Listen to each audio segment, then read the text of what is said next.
So Priya came out, and she was doo-doo dog shit. She was deemed to be a squad's only character, similar to Johan, but I kinda like her in solo. I actually don't think she's as bad as other people say. Let's take a step back though. Picking up the character for the first time, I didn't have a clue how to play her. Her kit made no sense to me.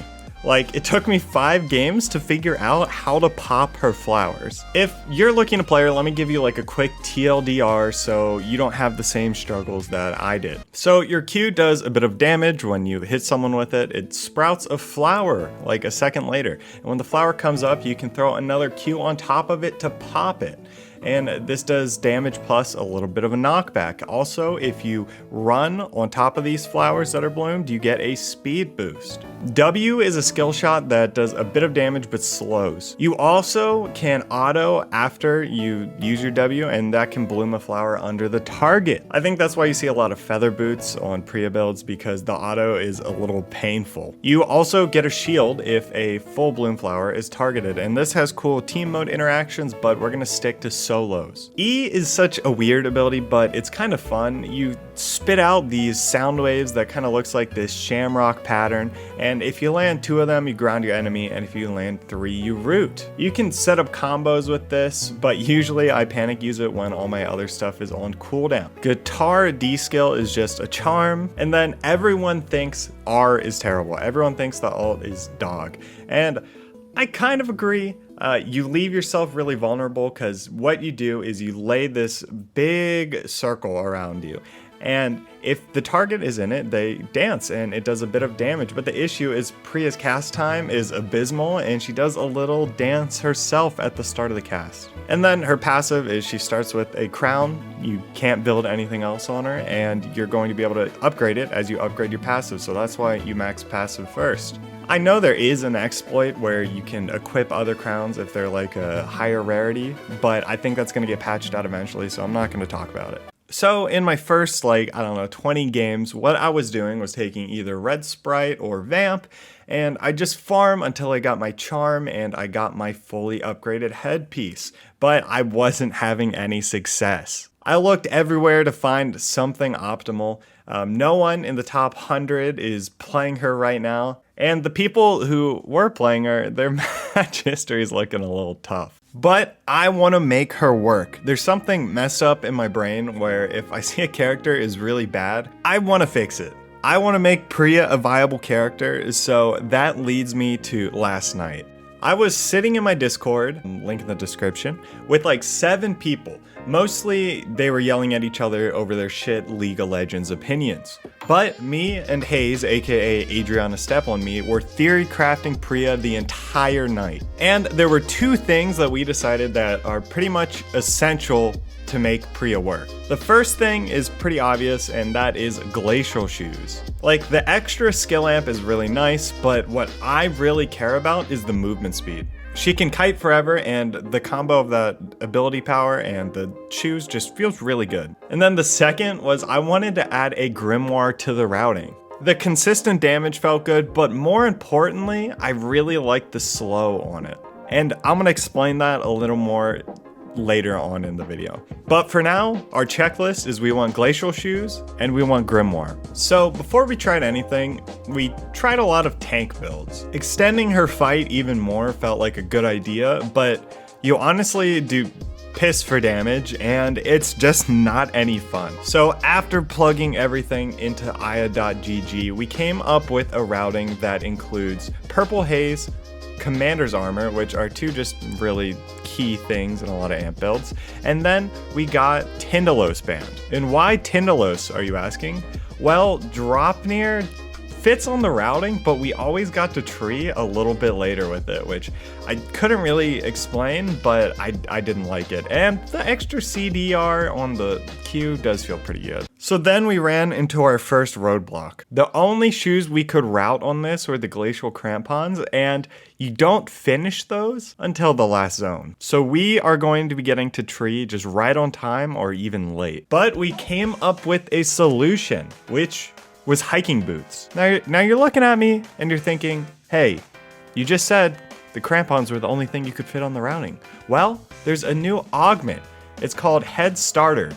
Don't know why it's called that. It could just be called Head Start. But regardless, you start off with a pair of clogs, and all you have to do is combine that with some rocks, which you can do in the first zone, and you're off to the races. I figured I was switching these out for glacial shoes anyway, so no big deal. So we have the itemization, we have the routing, but how do we win the tree fights?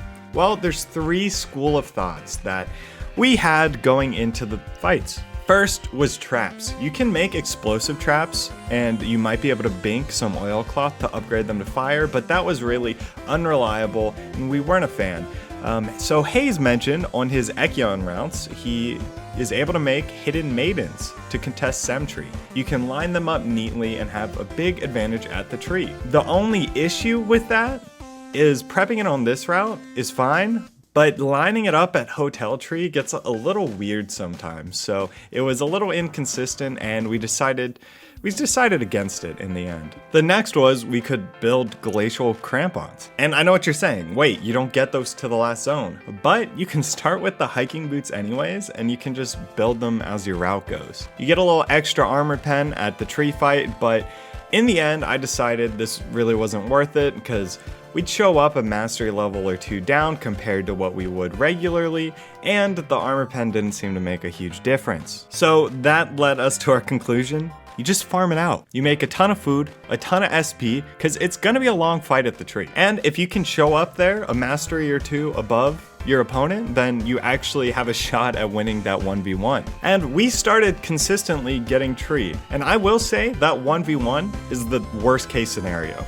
If you're in a 1v1 at tree, then it's pretty hard to win, but you can kind of be annoying and maybe someone else will show up in the fight. And when a lot of people start showing up at the tree, it kind of went our way most of the time. As long as you kept an eye and made sure no one was on tree, you can just kind of poke people at will. And then if they try to jump on you, your disengage is fantastic. So poggers, you win the game, you got your glacial shoes. Well, it's not quite that simple. You still do not as much damage as we'd like, even with the shoes. So we were still consistently losing fights after the fact. So we played around with augments to try to sway the fight in Priya's favor, because everyone is running Vamp and Red Sprite, and we're like, there's gotta be some more tech out there. We started off trying a little Diamond Shard, because when Adri was weak, Diamond Shard kind of lifted her out of that dry spell. So we thought it might work for Priya, and it was bad.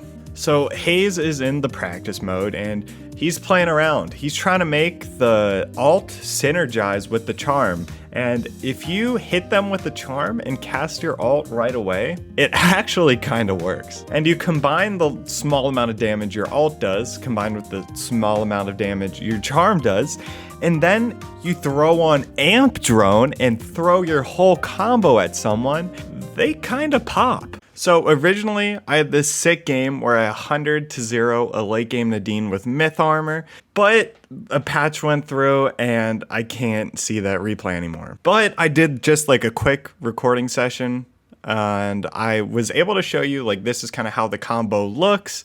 I tried it on a Mai. Mai's usually pretty tanky, and she lives, but you're able to just poke around until she eventually dies. Your Q has a super long range, so poking isn't bad, and then the Grimoire comes in clutch because you get that slow and it's easier to land your charm and then combo. You do look a little silly if you miss the whole thing because you are popping your alt right away, so if you miss the charm, then pop alt, you just kind of got to walk away with your head bowed in shame. So I know what you're thinking now. It sounds like a lot of copium. You said this character wasn't as bad as you think, but that is a lot of copium. But let me counter offer here. Her Q and her W are fantastic for ratting. Like she can chase down people really easy with her Qs because when you do step on those, you get a movement speed boost.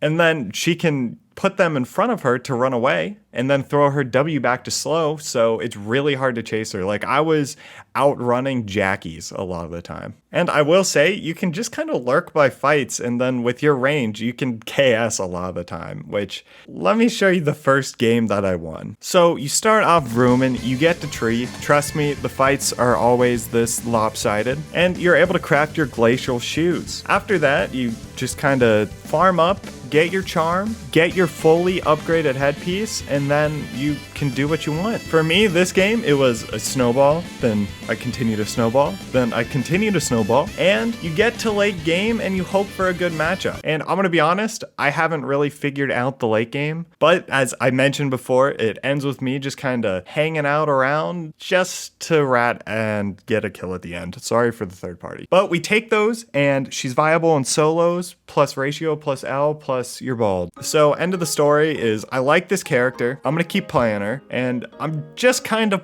putting some pieces to the puzzle together. And I do think someone in the community is gonna like brain blast one day and then she's just gonna click. Let's just pray Nimble Neuron doesn't give her the John treatment and make her a support only character that is never really good in solos.